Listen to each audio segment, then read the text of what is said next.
is the absolute value. You might set it at 0.1 or even 0.2. It'll tell you, hey, the ORI is getting pretty low. You're not that far above 0.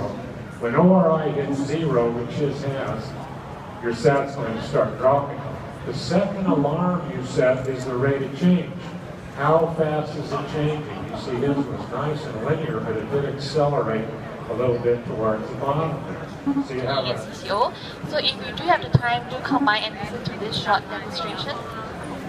So basically we are a normal bedside monitoring company, but today we have actually innovated to create new technologies such as ESCCO. So ESCCO, ES stands for estimated, and CCO continuous cardiac output. This is the latest innovations by Neon-Folded, a bedside monitoring company, to help you look at your hemodynamic status non-invasively and continuously.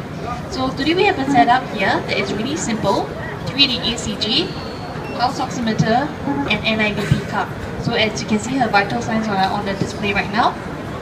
This is a really easy setup that uses only very fundamental parameters: ECG, SpO2, and NIBP. And this is demonstrated on our model here today. So you can see that I have a 3D ECG on her, SpO2, pulse oximeter on the finger, and a normal non-invasive BP cuff. The basis of this technology is pulse wave transit time. Basically, the time for the pulse wave to move from the heart when it contracts till it reaches the fingertip where your pulse oximeter is at. So we are measuring the time that the pulse wave takes to move from one spot to another spot. So the faster it goes, it indicates a higher stroke volume.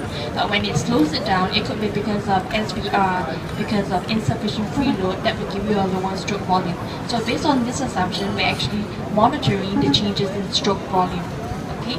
What we're going to demonstrate here, unfortunately or fortunately, we can't show you a preload change. So what we're going to do is a very simple exercise. We're going to ask her to do a bit of paddling, so we see how her heart rate actually increases and how her cardiac output change quickly towards her body composition change. Right now her baseline heart rate is 86. ESCCO estimated continuous cardiac output is 5.80. Cardiac index, stroke volume, and stroke volume index. So just remember this number now, and we can see how it changes over time.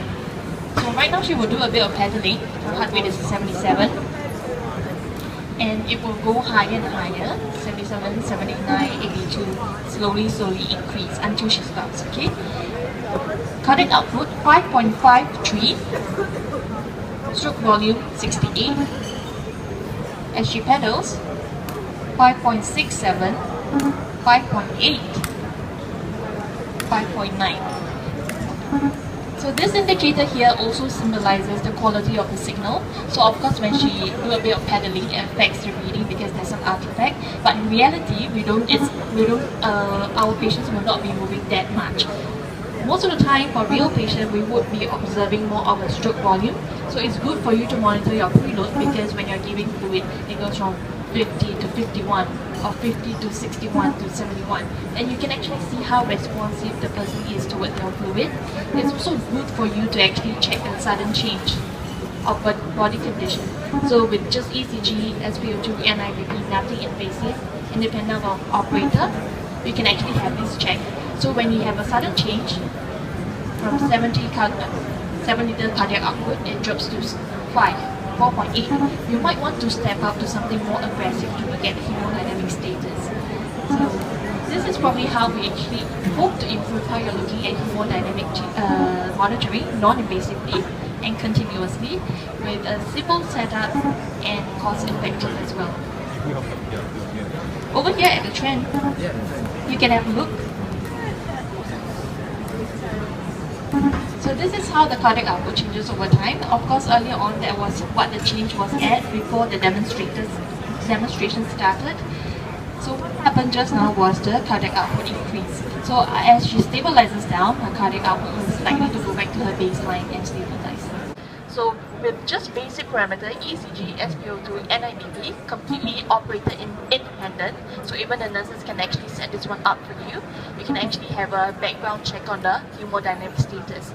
So if you see a sudden drop from cardiac output from 5.8 to 4.8 to 3.8, then likely you might want to step up to something that is more invasive to look at the specific hemodynamic changes.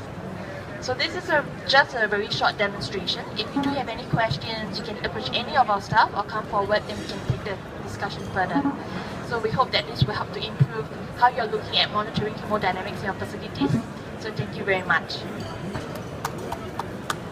じゃあもう本当少しでも前。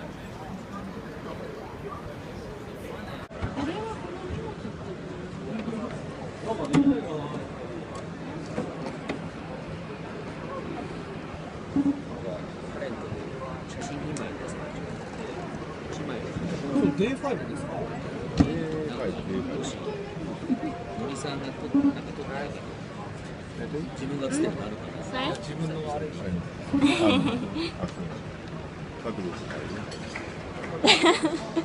You're looking for the best position. Yeah.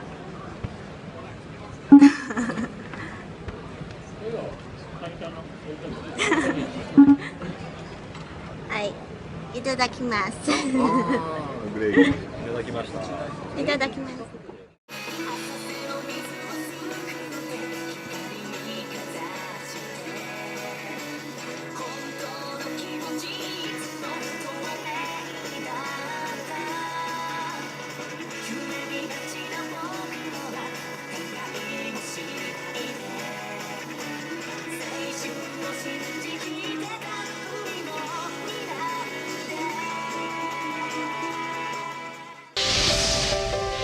Hong Kong, Asia's world city.